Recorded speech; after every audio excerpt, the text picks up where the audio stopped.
Since you clicked on this video, the chances are that you're probably buying your first shipping container. And if that's the case, there are only 3 things you really need to understand before spending your money. So the first thing is container sizes. So the most common sizes are 10 foot, 20 foot, 40 foot, and 40-foot high cube containers. So let's quickly cover them all. So a 10-foot container is the smallest storage container that you will commonly find, and it is approximately 10 feet long, 8 feet wide, and 8 feet and 6 inches tall.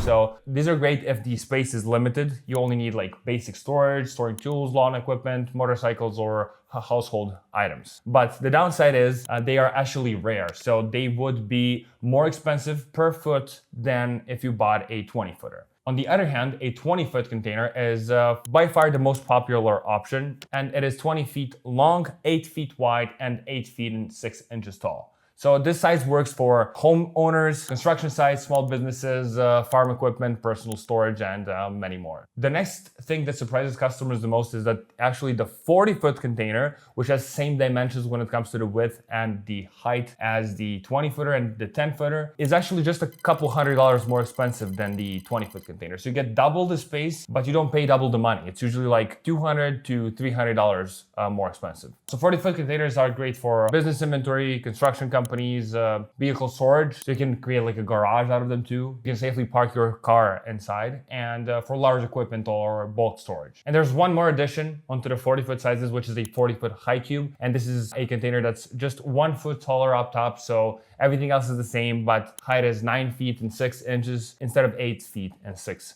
inches. So if you plan on buying this one, it could potentially have better stacking capacity, more storage volume, and more comfortable interior height as well. So the high cubes are either the same price or just a couple $100 more expensive depending on your area. So if you're interested in what pricing looks like in your area, click on the first link below and receive an official quote from us. Now we go into the container condition. So there are 3 primary container grades. That will be wind and watertight, cargo worthy, and one-trip container. Wind and watertight are usually considered C-grade containers, and these containers typically have surface rust, scratches, dents, and some cosmetic wear as well. But they are still structurally sound and completely wind and watertight. So if your goal is simple storage, a good quality wind and watertight container is often basically all you need. The second one would be a cargo-worthy container, and this is considered a B-grade unit. It has less rust, fewer dents, and a better overall appearance. And these are commonly used when people tend to ship cargo internationally because they pass inspection and can get loaded on the ships,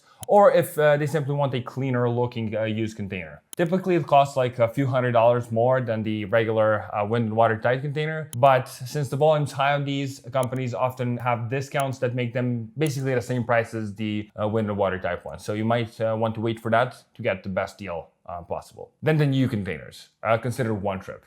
They are called one trip because they only had one cargo trip from the manufacturer, which is most of the times China, before they arrived here in the United States. So these have usually minimal wear, a more modern appearance, and clean paint as well. So if you are planning on building an office, if appearance matters to you, or if you're building a container home, this is a container you probably want to go for. Now, when you're buying a shipping container, you'll encounter 2 types of payment methods, which would be payment upfront and payment upon delivery. So some companies require full payment before delivery, while others allow you to inspect the container and pay when it arrives. Neither option is automatically better or worse. Sometimes payment upon delivery takes a little longer. So if you want to receive it the quickest, usually a credit card upfront payment protects you and the delivery is fastest. So before making a payment, of course, always check their Google reviews, their BBB rating, company website, and just overall social media presence. And hopefully this video gave you a complete beginner's understanding of shipping containers and help you avoid